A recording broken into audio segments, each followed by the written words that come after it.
Our lock was weird. Most doors are simple. Turn the key, done. Ours had a whole ritual to it. You had to twist it to the right first, then lock it with the key, then turn it back to the left. If it sat straight, it was open. Turned left meant locked. I knew that because I checked it obsessively. The apartment itself was safe enough, but I've always been paranoid. I read too much.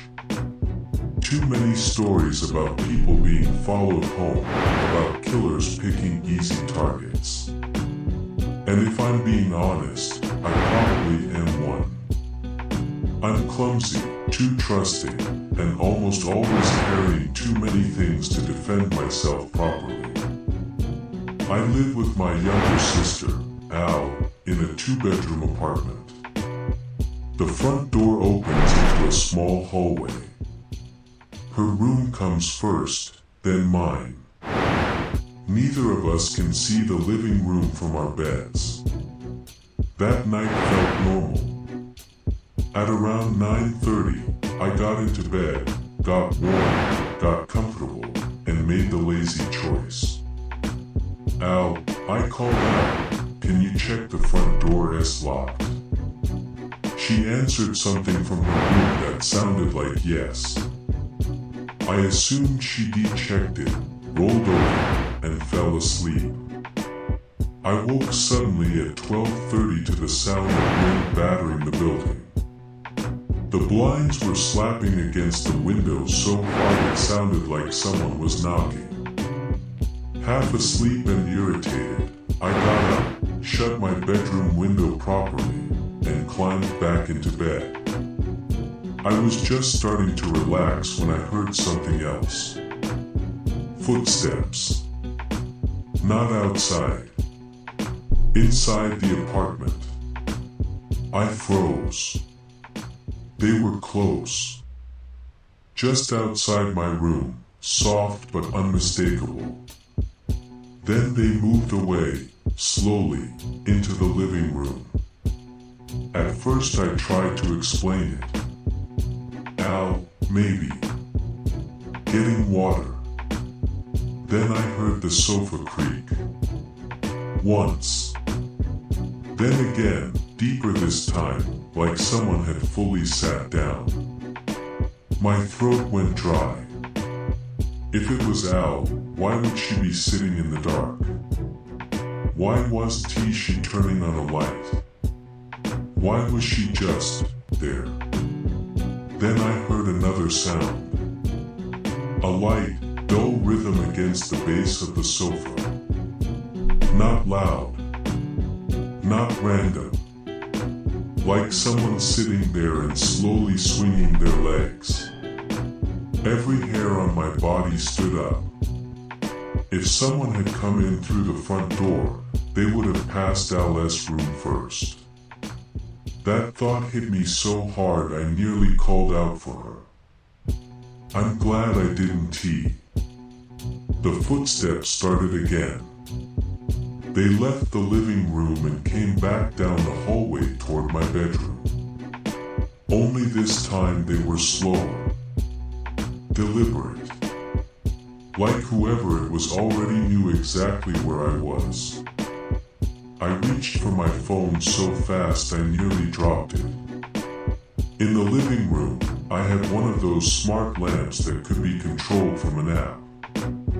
It could turn on, change brightness, switch colors.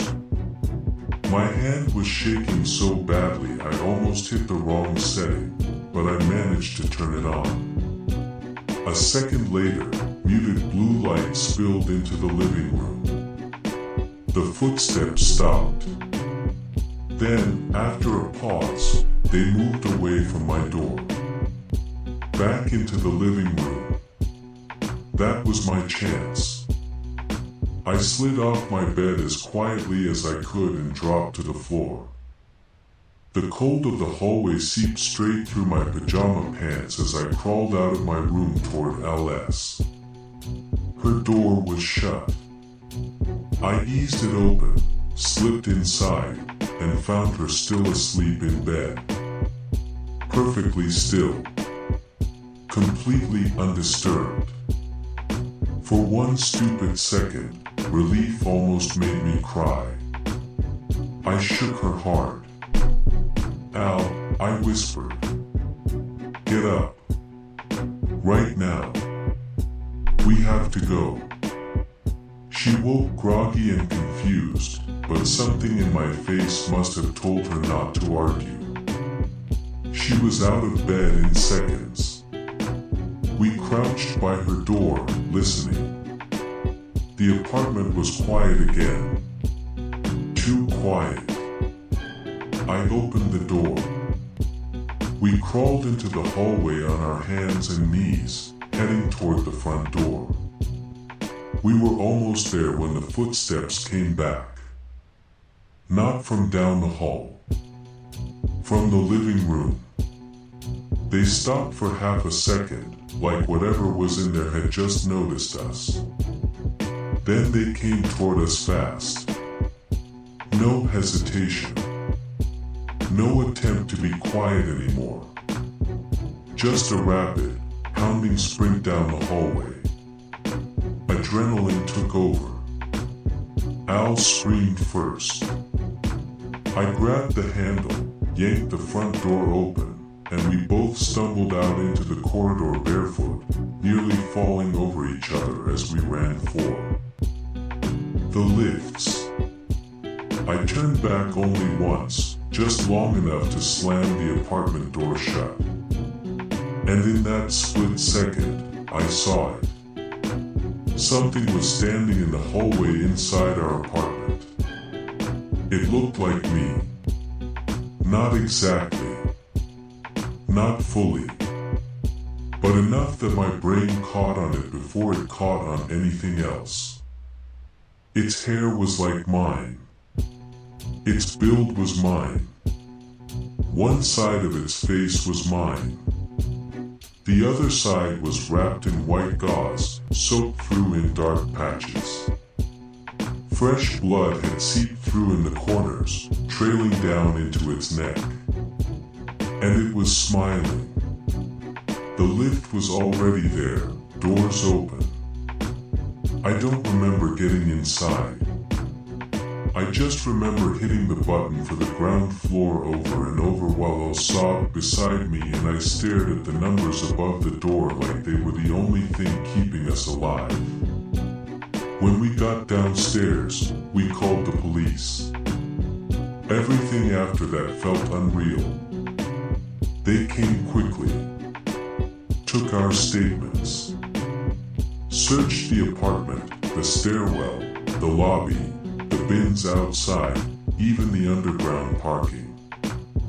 They checked the windows for damage, looked for footprints, signs of forced entry, blood, anything. There was nothing. No one inside. No one on the cameras. No broken locks. No disturbed window latches. No blood.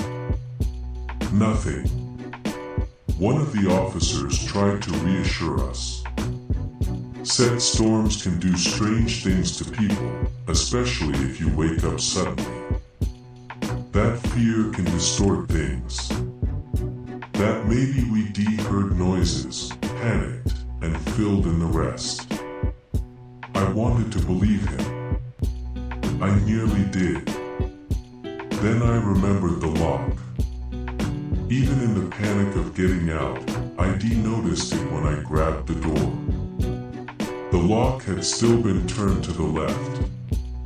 Locked. I felt the blood drain out of me. Because that meant no one had unlocked the front door to get in. And no one had unlocked it to get out. I told the officers. At first they looked at each other like they thought I was in shock. Then one of them went back upstairs and checked it himself.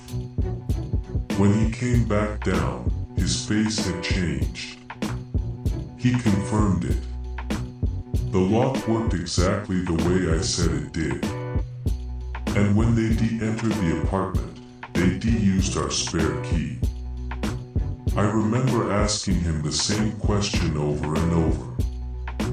If the door was locked, then how did it get in? He didn't answer. Maybe because he couldn't T. Maybe because, by then, I think we both already knew that was the wrong question. I haven't slept properly since. Every night now, I check the front door myself. I twist it right. I lock it. I turn it left. Then I check it again. And again. But that's not what keeps me awake. What keeps me awake is what one of the officers said before he left. He was trying to be careful. Gentle. Like he didn't want to scare me more than I already was. He asked, just to be sure, when you first heard the footsteps, are you certain they came from outside your room? I didn't understand what he meant at first. Then he told me they found something in my bedroom. Not a person. Not a weapon. Just deep scratch marks on the inside of my closet door. Long, splintering marks. Like something with unsteady hands had been trying to get out very, very quietly.